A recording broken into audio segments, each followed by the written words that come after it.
After these limitations and reservations, I may call attention to the following.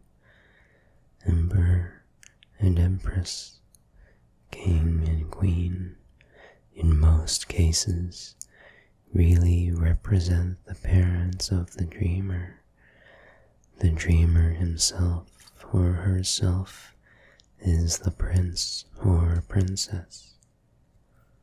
All elongated objects, sticks, tree trunks, and umbrellas, on account of the stretching up which might be compared to an erection, all elongated and sharp weapons, knives, daggers, and pikes, are intended to represent the male member.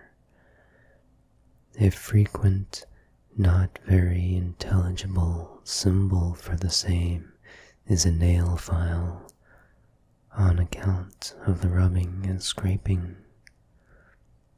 Little cases, boxes, caskets, closets, and stoves correspond to the female part. The symbolism of lock and key has been very gracefully employed by Uhland in his song about the Grafeneberstein to make a common smutty joke. The dream of walking through a row of rooms is a brothel or harem dream. Staircases, ladders, and flights of stairs, or climbing on these, either upwards or downwards, are symbolic representations of the sexual act. Smooth walls over which one is climbing, facades of houses upon which one is letting oneself down, frequently under great anxiety, correspond to the erect human body, and probably repeat in the dream reminiscences of the upward climbing of little children on their parents or foster parents. Smooth walls are men. Often, in a dream of anxiety, one is holding on firmly to some projection from a house. Tables, set tables, and boards are women, perhaps on account of the opposition which does away with the bodily contours. Since bed and board constitute marriage, the former are often put up for the latter in the dream, and as far as practicable, the sexual presentation complex is transposed to the eating complex. Of articles of dress, the woman's hat may frequently be definitely interpreted as the male genital. In dreams of men, one often finds the cravat as a symbol for the penis.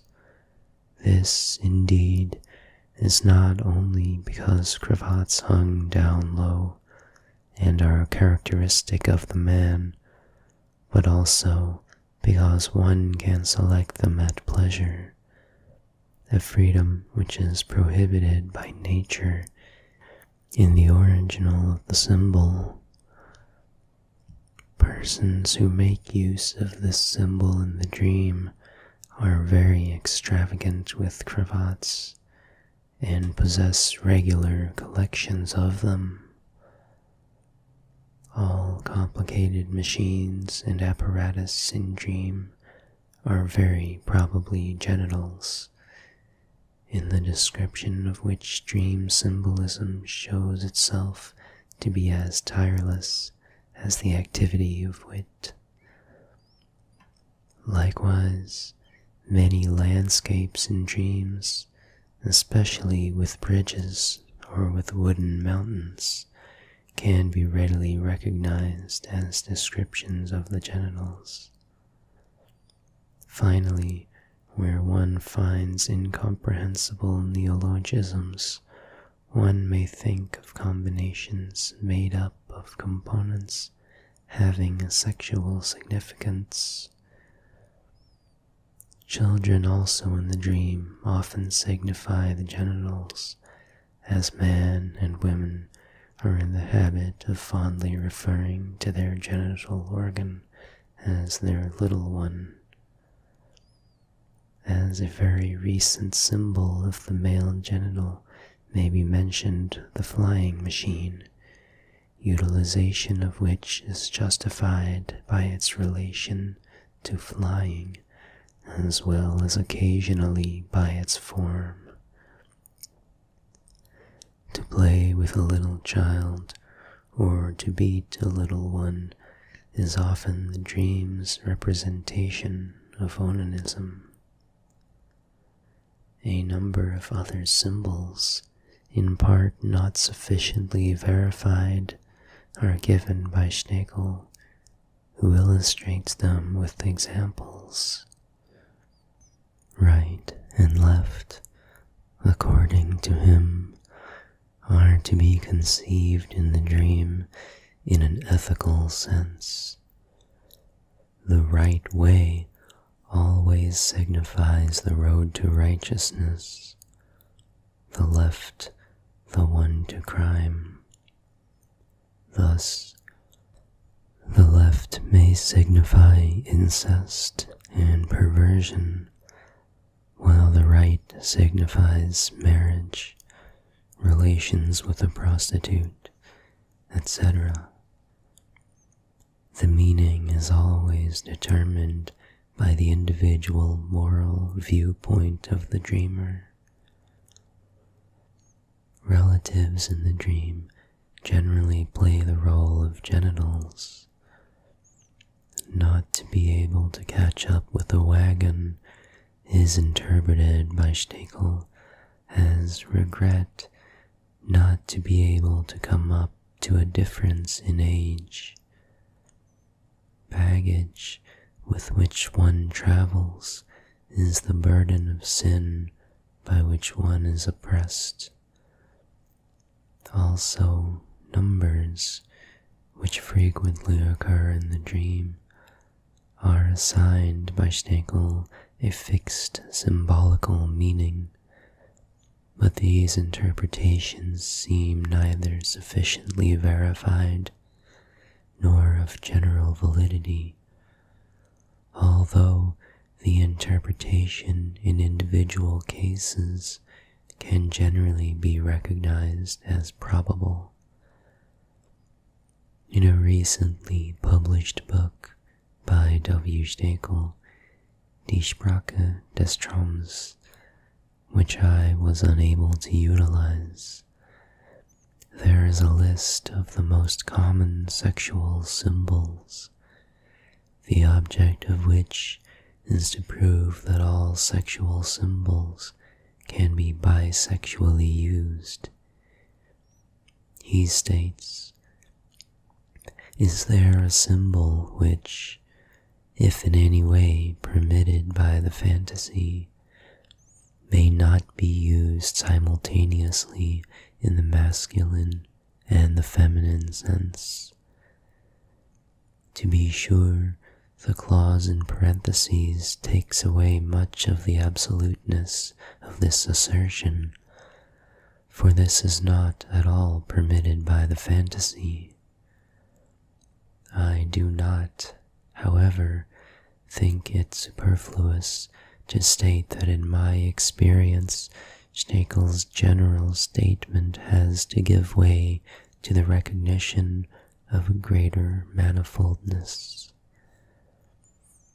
Besides those symbols, which are just as frequent for the male as for the female genitals, there are others which preponderantly, or almost exclusively, designate one of the sexes, and there are still others of which only the male or only the female signification is known.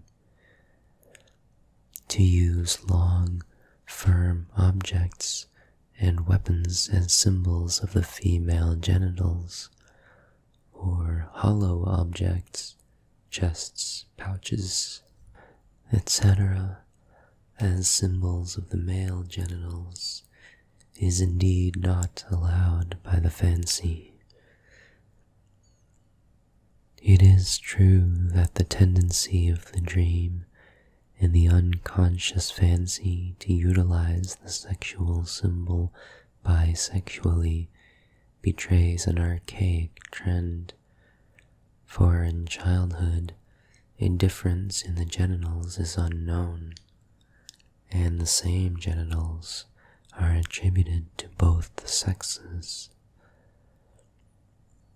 These very incomplete suggestions may suffice to stimulate others to make a more careful collection. I shall now add a few examples of the application of such symbolisms in dreams, which will serve to show how impossible it becomes to interpret a dream without taking into account the symbolism of dreams, and how imperatively it obtrudes itself in many cases. Number 1. The hat as a symbol of the man or the male genital. A fragment from the dream of a young woman who suffered from agoraphobia on account of a fear of temptation. I am walking in the street in summer. I wear a straw hat of peculiar shape, the middle piece of which is bent upwards, and the side pieces of which hang downwards. The description became here obstructed, and in such a fashion that one is lower than the other. I am cheerful and in a confidential mood, and as I pass a troop of young officers, I think to myself, none of you can have any designs upon me.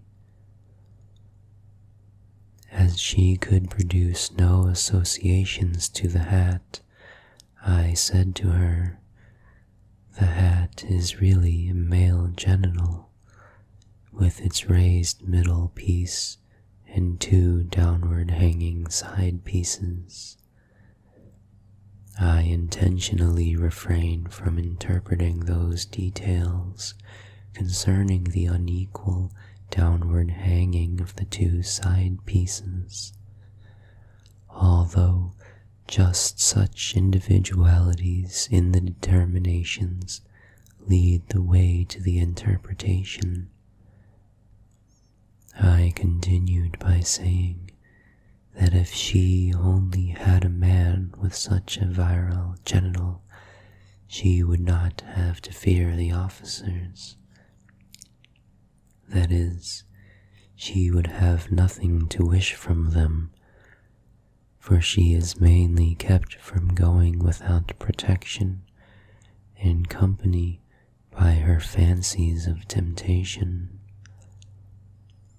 This last explanation of her fear I had already been able to give her repeatedly on the basis of other material.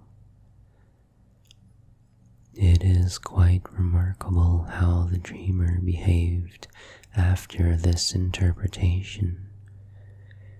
She withdrew her description of the hat and claimed not to have said that the two side pieces were hanging downwards. I was, however, too sure of what I had heard to allow myself to be misled, and I persisted in it. She was quiet for a while, and then found the courage to ask why it was that one of her husband's testicles was lower than the other. and whether it was the same in all men. With this, the peculiar detail of the hat was explained, and the whole interpretation was accepted by her. The hat symbol was familiar to me long before the patient related this dream. From other, but less transparent cases, I believe that the hat may also be taken as the female genital. Number 2. The little one as the genital. To be run over as a symbol of sexual intercourse. Another dream of the same agoraphobic patient. Her mother sends away her little daughter so that she must go alone. She rides with her mother to the railroad and sees her little one walking directly upon the tracks, so that she cannot avoid being run over. She hears the bones crackle. From this, she experiences a feeling of discomfort, but no real horror. She then looks out through the car window to see whether the parts cannot be seen behind. She then reproaches her mother for allowing the little one to go out alone. Analysis. It is not an easy matter to give here a complete interpretation of the dream. It forms part of a cycle of dreams and can be fully understood only in connection with the others, for it is not easy to get the necessary material sufficiently isolated to prove the symbolism. The patient at first finds that the railroad journey is to be interpreted historically as an allusion to a departure from a sanatorium for nervous diseases, with the superintendent of which she naturally was in love. Her mother took her away from this place, and the physician came to the railroad station and handed her a bouquet of flowers on leaving.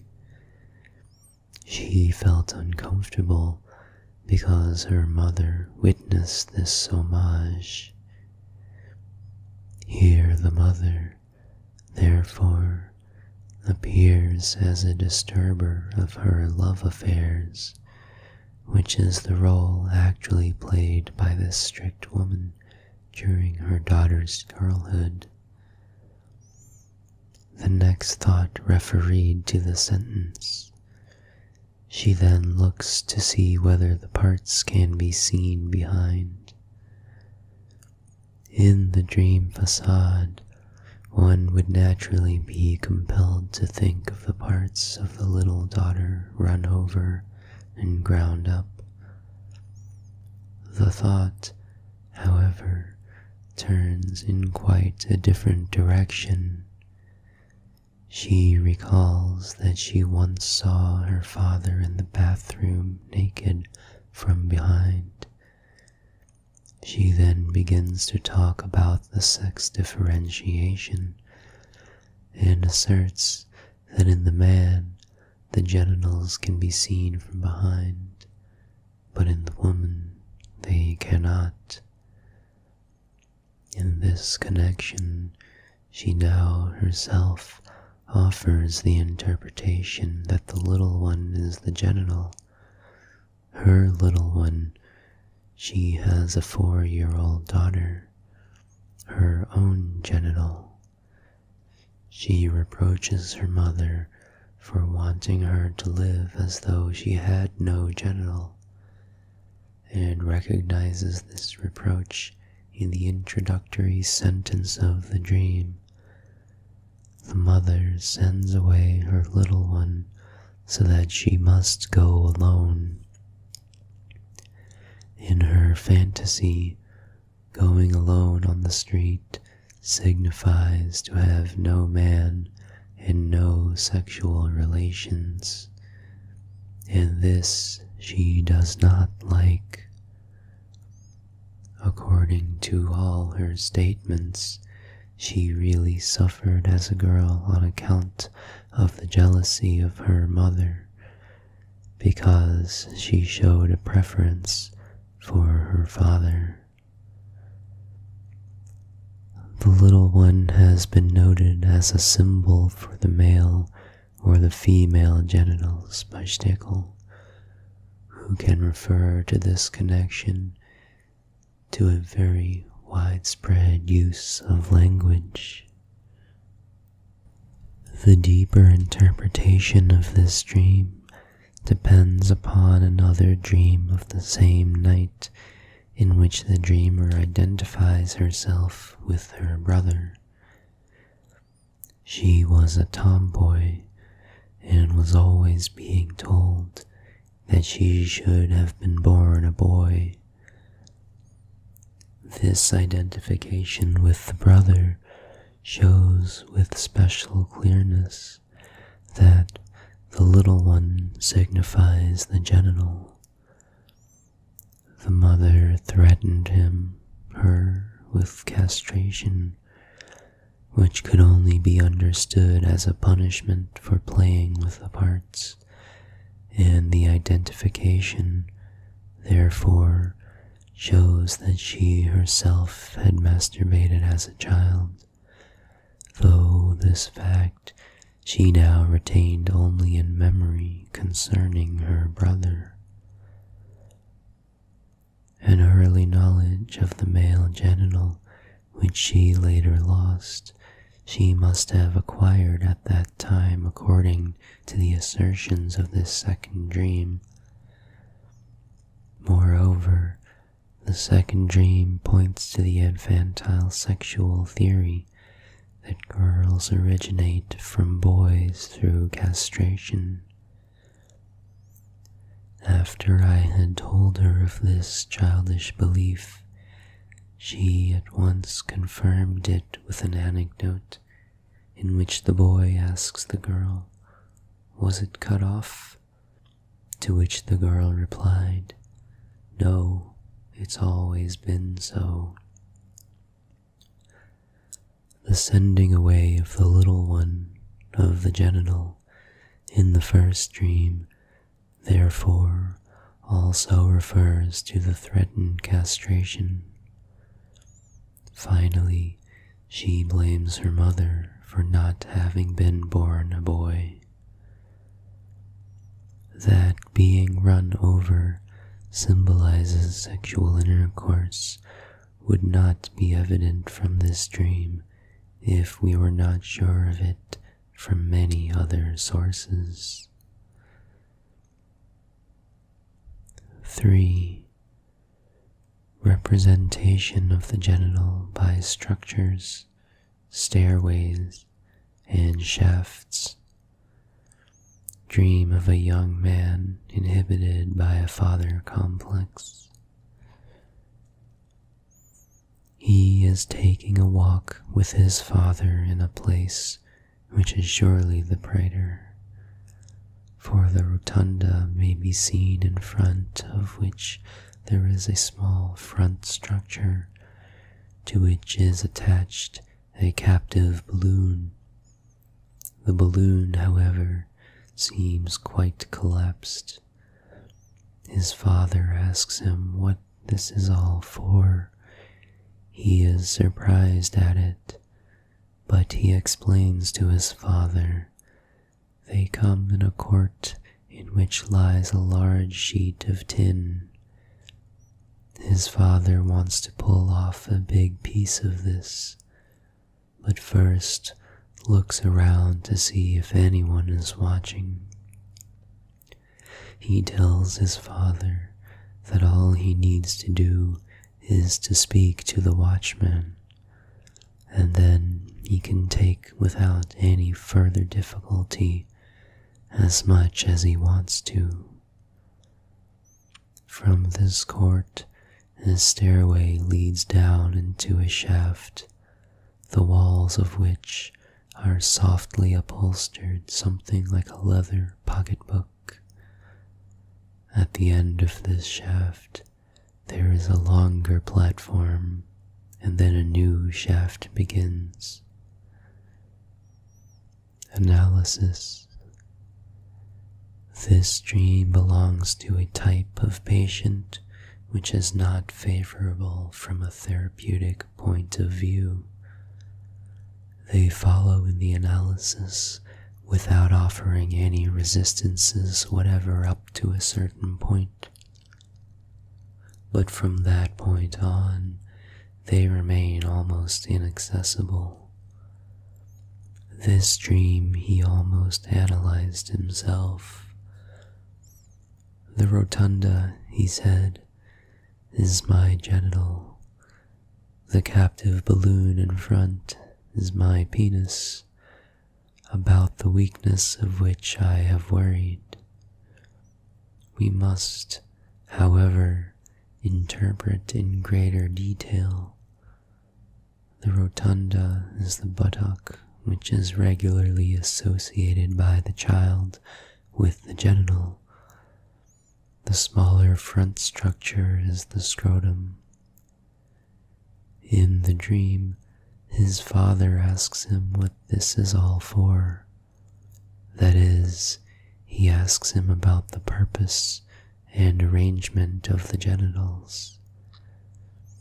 It is quite evident that this state of affairs should be turned around, and that he should be the questioner.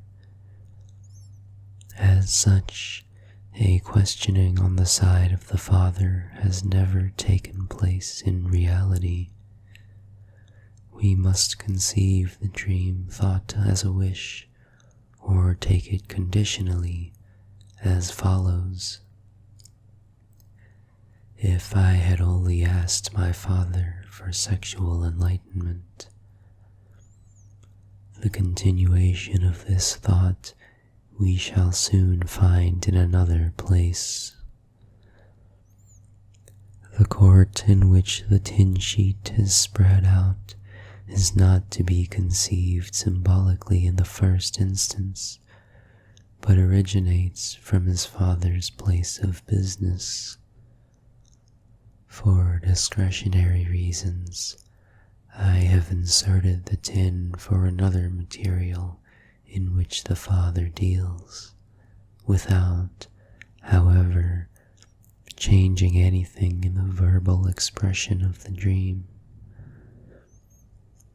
The dreamer had entered his father's business and had taken a terrible dislike to the questionable practices upon which profit mainly depends.